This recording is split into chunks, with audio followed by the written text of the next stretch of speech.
have is Yin Tong. It's called, the translation of the name is Hall of Impressions. And so this is just going to be right below the labella, which is basically a structure just below the frontal bone here. And you just go to the bridge of the nose. So when it said, the book says it's directly, in between the medial corners of the eyebrow, really you want to come just slightly below and then hook back up. You'll get a lot more sensation at this particular point.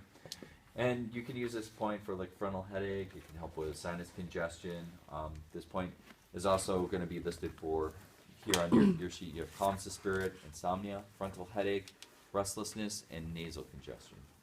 So I like this point in conjunction with GB20. The next point you have is Tai Yang. Use this for headache. You okay? That was close. Okay. But Tai Yang you can also use for calming. This would be like calming, anxiety point. So the technical location of this point is if you go to gallbladder 1 at the outer canthus of the eye, triple warmer 23 close to the lateral end of the eyebrow, and you make that one side of an equilateral triangle. The Tai Yang point is the other point of that equilateral triangle, and that's how a lot of the books will actually describe finding the point. Okay, so it's the. Can you repeat all that? Okay, so here's gallbladder 1 at the outer canthus, triple warmer 23 close to the lateral end of the eyebrow. If you use this, think of it as one side of an equilateral triangle. Tai Yang point would be the other point of that, the third point of the equilateral triangle. Okay, so the third side. So that's Tai Yang. And then in the supine position, we have Baxi and Ba Feng. Baxi are on the hands. So basically what you're going to be doing on the hands is working 0.5 soon in between the margin of the webs, between all the fingers. Baxi points are going to be indicated for headache, arthritis, pain in the hands. I believe that's what you have listed on your sheet. Yeah, pain in the hands, feet, arthritis, and headache. But the hand ones are Baxi. That's why there's a line underneath. The ones on the feet are called Ba Feng. But the similar indications, similar locations. So here, you just work in between the margin of the web to work into those acupressure points. And these can be pretty tender on a lot of people. Wow. When you start working into them. So aren't some of those on other meridians, like is in There's a if you're needling, there's a slight distinction between them. So like between the first and second toe, you have liver 2, 0.5 cm proximal. Between the second and third, you have stomach 44. Between the third and fourth, there isn't one. Between the fourth and fifth, then that's where you have a gallbladder point. So technically, they're a little different. But for when you're using your fingers to work into the point, you're kind of hitting both. I asked Dr. Joe about it. He said there's a slight variation in the angle of the needle when you work in these points. Noodle? What's that? Did you say noodle or No, angle. A slight variation in the angle of direction. So, and these again can be tender. Use them for pain, arthritis in the feet is Ba Feng, and used for headache as well. So again, these points can be very, very tender when you start working into them. Then we'll have you face down for the rest of the points. So let's see, we have Ding Chuan, 1/2 student lateral to GB 14. And again, extra points are just points that are hanging out there. They're not really associated with any particular meridian. Use this point for asthma and cough. So we had our GV 14 here. All you do is just go 1/2 student lateral, and you're going to be right in the laminal groove, basically, for this particular point. And use this. The main indication for this point is asthma and cough. Is this, how is this in relation to the bladder? Bladder is 1.5 soon out, the first pass with the shoe points here, and then 3 soon for the second pass. So And this this is was not the bladder meridian. And we're how far soon are we on this? 0.5. 0.5. 0.5.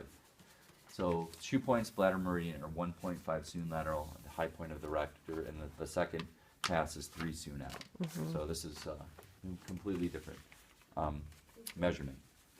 So that's Ding Chuan. And next we have Anmian. Anmian you can use for hypertension. You can use it for pain, stiffness in the neck, your head with the inability to rotate.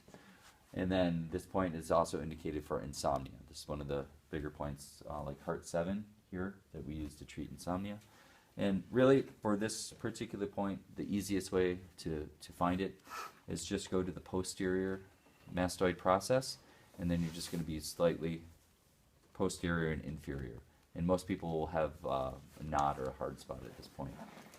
I believe the technical location is, it says it's midway between triple warmer 17 below the ear and gallbladder 20. So basically the landmark you're looking for is going to be the mastoid process. So it lines up like the bottom of the earlobe, kind of. No, you palpate for the mastoid process. Oh, I well, know. yeah, I see what you're saying. Yeah, I mean, you could take that with a, I wouldn't take it literally, just Yeah. depending on how people's ears are shaped, that sort of thing.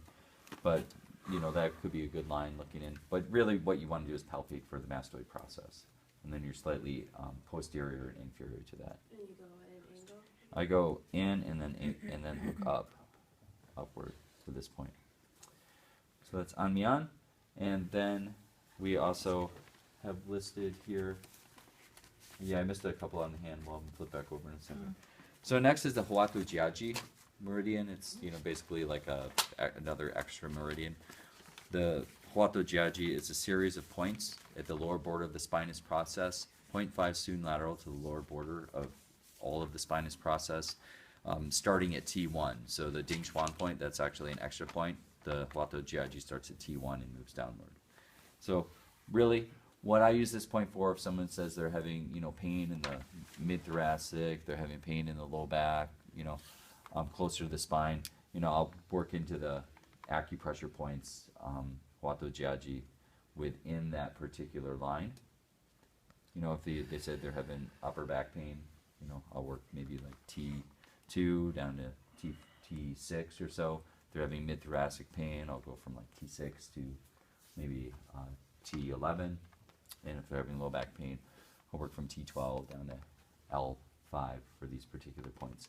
But these points are also going to be indicated more with a little bit with the innervation of the musculature, because a lot of these points are going to be indicated for motor impairment or lack of strength, inability to move the limb properly. So as you move downward, they'll have different indications. More upper is going to be arms. As you get lower, it's going to be more of the legs, depending on the innervation. Question? Yeah, did you say that it was on the bone or in between? So you go to the lower border of the spinous process, and you just move 0.5 soon lateral, and basically you're in the laminal groove at the level of the lower border of the spinous process. So when we work on the GV meridian, we're directly on the spine, in the spinous, in between the spinous process. Same thing here, but except you're not on the spine, it's in line where you'd have the space of the spinous process in between them.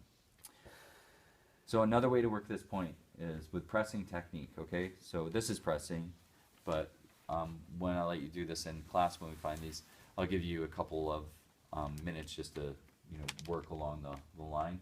One way I like to work, I'm just going to work the line generally, is just take my thumb edgewise like this, and then just apply pressure with my other hand over the top. And then just press down, and then you move to the next spot. And the edge of my thumb is in the laminal groove. The other way you could work into this is if you applied a little bit of oil, you could use pushing technique with thumbs and just keep pushing in the laminal groove. So that's another way to work it. And then we'll have you face up for the last one I forgot to show. It's the Yao Tong Tui, and this is in between.